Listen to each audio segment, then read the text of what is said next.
All right, so this is Simran Verma, and in this segment of That's What She Says, we have with us one of the most promising faces of Indian literature today, Miss Jane Burgess, a journalist and author of Bombay Balchao and the co-author of Mafia Queens of Mumbai. Soon to hit the box office as an extravagant motion picture by Sanjay Leela Bhansali. Heartiest congratulations, ma'am. Thank you so much, Simran. Thank you so much. And thank you for having me on this platform to talk about my books and to talk about women.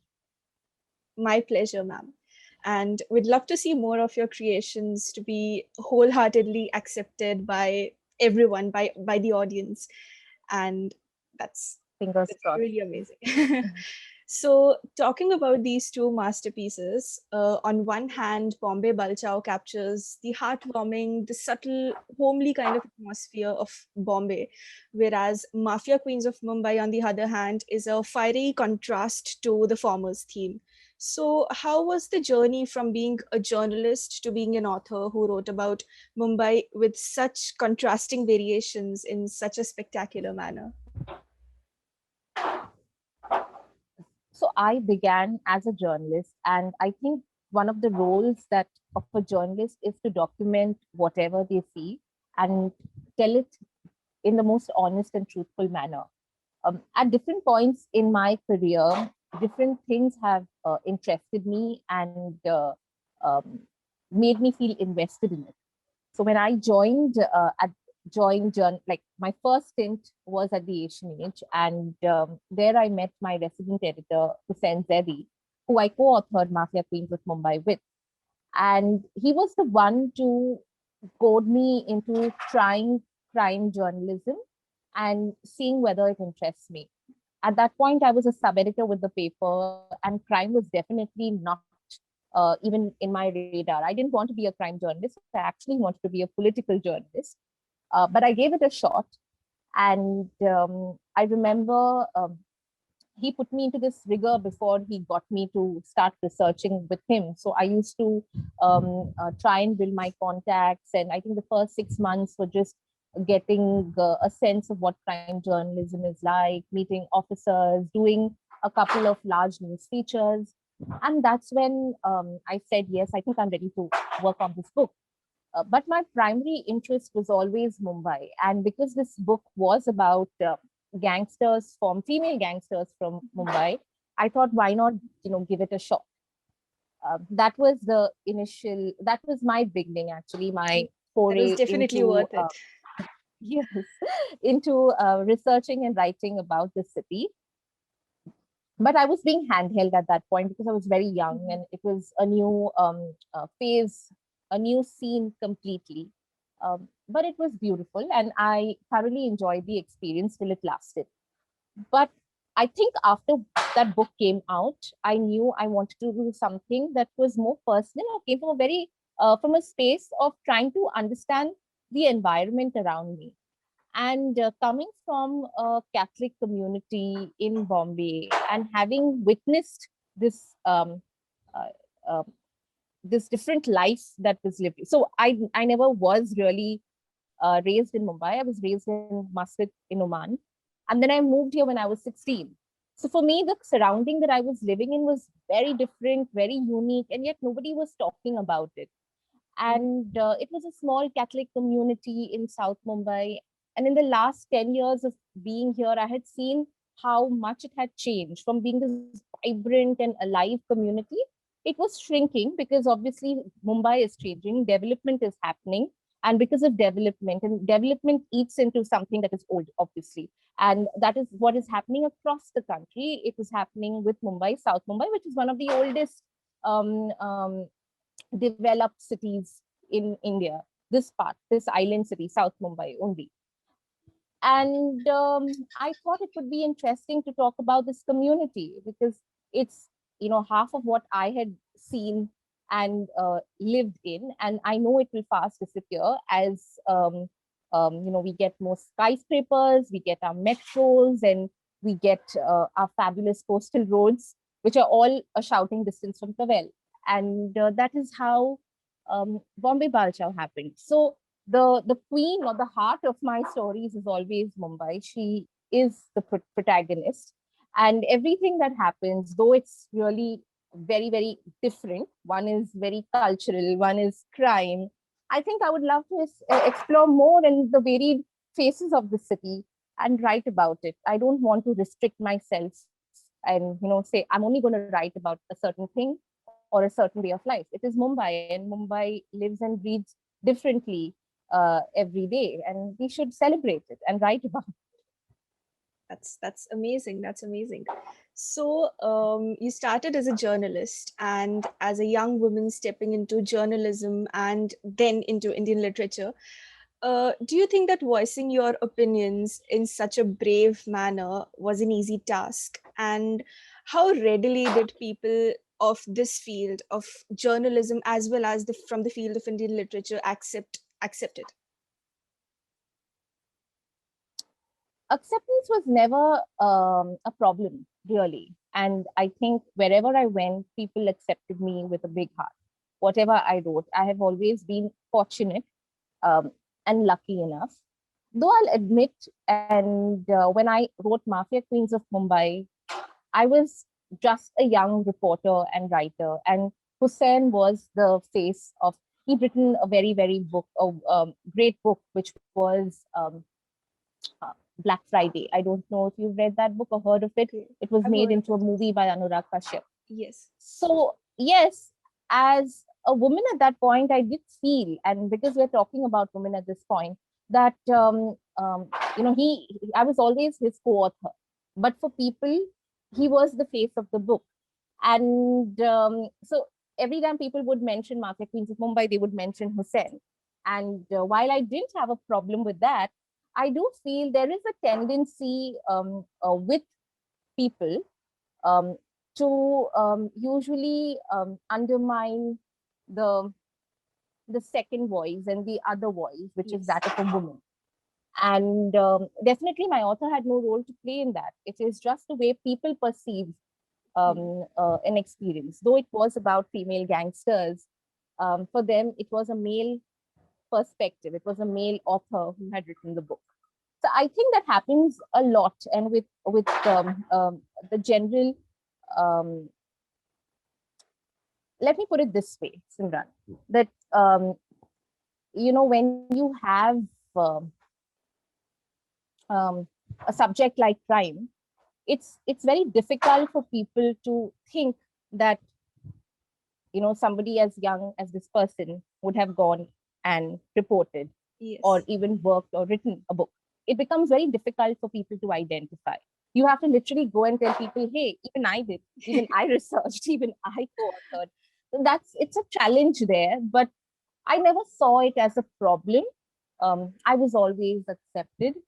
Hussain gave me a platform to write the book, and he trusted me with the work.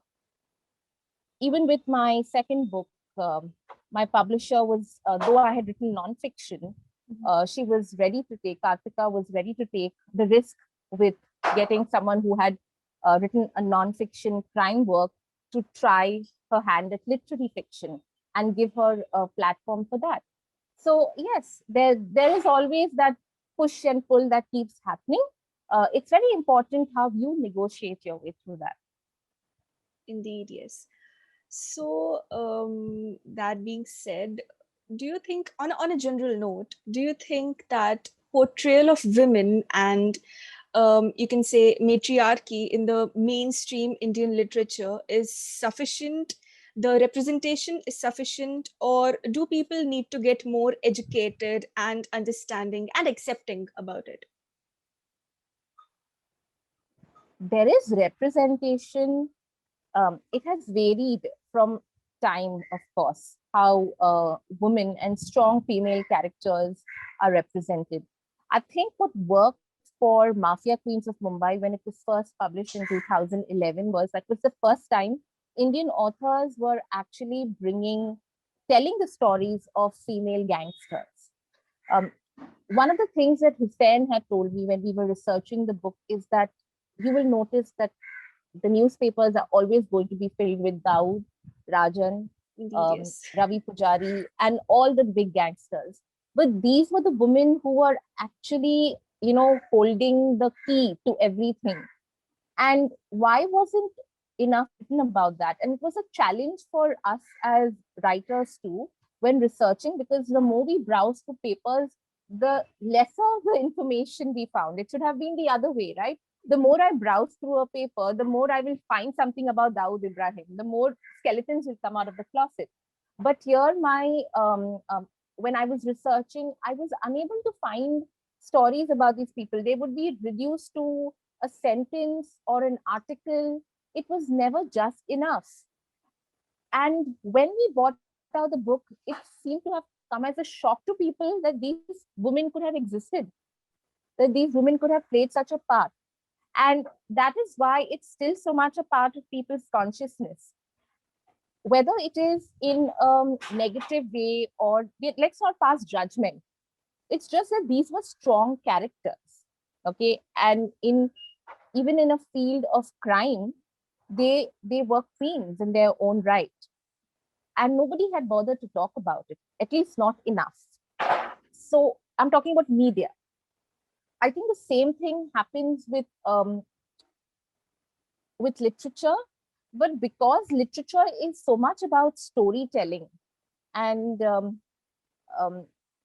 focus is never a male character. The focus is always this range of characters in which there is also a female character. I don't think the female voice has ever been silenced. We've had some brilliant books that have come out over the years, and some of the best writing has come from women. And they write even about men. They write about all kinds of experience: the trans experience, the male experience, the female experience. In fact, you have authors like Chetan Bhagat who are attempting to write in the voice With of the a woman, perspective in of a one of female, yes. so with a perspective of female. So there is always an attempt to tell the woman's story. It has never been denied to us. It's just how it has been told. Maybe at some point in time when our culture or our value systems were different, the way women were portrayed, mostly as homemakers, mostly as the other voice, mostly as somebody who ran the family. And now you see her as this very strong in literature. She is not your typical homemaker. She runs the house and she has an alternate life in at work or a profession. And it's just fabulous to see what can be done with a story and how powerful you can make this female protagonist. So I don't see that as a problem, really. We are in the right direction that way. We've always been. So, as you've already said, that when we talk about crime, it has always been, it always points towards a male character, and you can never see women in, you can say, positions of power. Not like not acceptance was not there at that moment when. I don't think acceptance was there. See, I don't think acceptance was ever a problem, because these gang lords were always listening and taking the advice of your female gangsters. They were the ones who were controlling the dynamics and the relationships between different gangsters and dons. If you read some of their stories, there was never a problem of acceptance. There was only a problem of telling. Yes. Nobody had thought that there could be another person who is female who could have such an influence on a male don's life. It was never thought of. It just seemed so bizarre to them, because in your view, there is only a woman can only do a certain number of things. Yes, they've right? been limited, but that she can be but that she can be the brains behind something, behind this brawn that you see. Well, that was not really thought of. It was there. It was just not being spoken about enough. So portrayal was always an issue. Portrayal was yes, just convenient not to talk about it. And she's always, you want to make her look like the subservient, the beautiful, Yes, the skimpily ideal clad.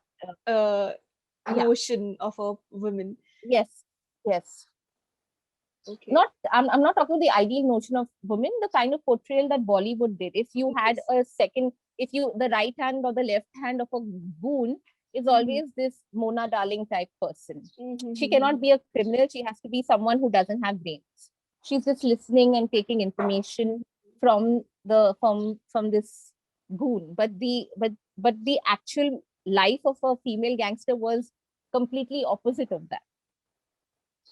So that role reversal was never, nobody ever bothered to tap into that. Now Bollywood is talking about it, which is a good thing, but it should have been, we had Godmother, we definitely had someone like Godmother, Shabana Azmi's portrayal. These are Mm-hmm. characters, it's not part of popular mainstream. Mm-hmm. Right. So, Mafia Queens of Mumbai shows, ma'am, am I audible? Yes, you are. Yes, right. So, Hello. yes, yes, ma'am, it's audible. So, Mafia Queens of Mumbai shows 13 very powerful and influential women of the underground world of Mumbai. So, did you face any backlash for writing so openly about them, as you've already said that portrayal of such women in power was always inadequate. So, was there any backlash that you faced writing about them? There was no backlash, there was surprise and shock that they could have existed, and why hadn't we reported about them enough?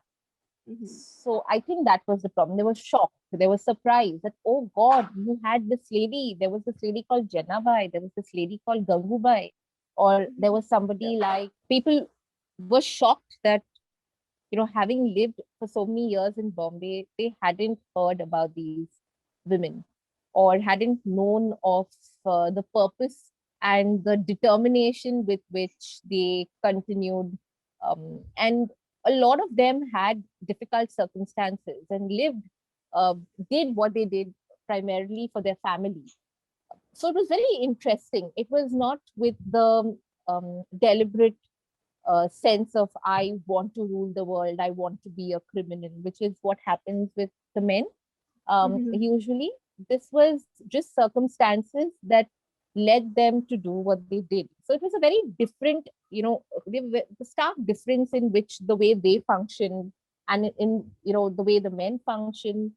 The men used weaponry, the women's weapons were their minds, the way they moved around. So fascinating. And definitely then there was shock and amusement, surprise. I would use those words. Backlash, never any kind of backlash that, hey, what are you writing? It's absolute rubbish. No, Mhm. not about that at all. All right, that's great. So, words are considered to be really strong weapons, and when it comes to portrayal of a female gangster, her mind and her words are the primary weapons that she possesses. So, being part of a society where there are a very limited ideal career choices that women fit into, we love to see women like you who express themselves in the best way possible and break the stereotype of the ideal representation of women, or how women should be portrayed ideally. So, talking about that, what changes do you think you can bring into the society, and or what do you think that needs to be changed as in context of this particular stereotype? See, stereotypes, it depends on what kind of stereotypes that we are talking about and we're looking at. And the problems of women vary from one society to another. In fact, the problems vary from one city and another in India, where women are practically safe in Mumbai. They are not so safe in cities like Delhi or Mhm. say any other city where it is just it's unsafe for women to stay out of their homes at past 8 or past 9 in the evening. Um, there has never been a dearth of strong female representation in any field, okay? Be it acting, be it be it books, be it um, literature. Sorry, I'm saying the same thing, but be it literature, be it Bollywood, be it the field of medicine, the field of law, or any other given field, I think we have very, very strong women doing different things, which, and they are role models for us, for all of us. Um, what we need to change is mentality. Portrayal is not a problem. We need to change the mentality. You can portray a character in a certain way, but the person who's receiving it has a mentality that is small, or one that is unable to receive or see the power that this character portrays, then it doesn't help, right? So I think mentality of both men and women need to change about women. That is something we all need to be feminists, be it men or be it women. Um, if we learn to be feminists, we will understand. There's this really amazing line by this author Chimamanda Adichie, and she says that feminists are both men and women who see a problem in gender and feel there is a need to fix it, Wow. and make it better. Indeed, yes. And that is something that we need to understand and we need to change, because everyone is doing everything within their capacity. Every feminist is doing everything in their capacity to present women more authentically. I think one industry that really needs some introspection, though, is Bollywood, where women are still looked at in a more physical, it's just in Objectified, shedding clothes. basically. Yeah, objectified is the right word. Sorry, I was not getting the right word, but this objectification of women that happens consistently. Even your backdrop, the dancers who are dancing in the background are skimpily clad. Even your heroine has to be skimpily clad all the time, and not because she likes those clothes, but because you want to focus on those parts of her body on your camera. That is a problem. I was reading Priyanka Chopra's biography recently, her memoir that's just come out unfinished, and she was talking about how this director told her she had to show her panties when she was dancing, otherwise who will come and watch her film? And she walked out of that film, a good choice, a brave choice by her. But are other women, do other women have that choice? So that is something that we need to think about. Definitely. This objectification of women, which happens in something as popular as Bollywood. Because trust me, it is influencing minds, and um, it is, it's our children who consume movies, and at a very early age have an opinion about what is ideal and what is not. And Bollywood needs to change that, definitely. Absolutely agreed, ma'am. Absolutely agreed. So, in your journey, who are the women who have inspired you, who have been a role model for you and inspired you throughout? Firstly, my mother, because I think if not for her, I wouldn't have become the person that I am. She has allowed me to dream and be everything and anything I wanted. So definitely a role model. She had a very different, she chose to be a homemaker, and she chose to take care of us and raise us. But she had her dreams, and I think in some way or other, I was able to help see those, bring those dreams, um, um, or see through those dreams, and ensure that she loved to write, and I was able to do that. So she's always been very encouraging. I would say my mom is definitely a role model for me. And we all need good women to guide us. Both men and women, boys and girls need good women to guide them. And when I say good women, powerful, strong women, to remind them that they can be everything that they ever want to be. So definitely my mother. With writers, I think I just mentioned Chimamanda Adichie, Chimamanda Ngozi Adichie. She is one of, she's a Nigerian author. Her everything about her is brilliant. You know, her views on feminism, her views on marriage, her views on life, her views about culture. They just, you know, shine through and change you as a person. Every book that you read. So definitely Chimamanda Adichie. That's amazing.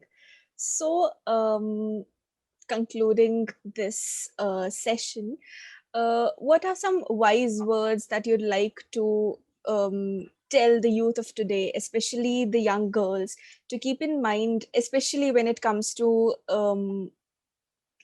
gathering courage to battle against all the norms that norms of the society that bind them? So what would be your message to today's generation of girls?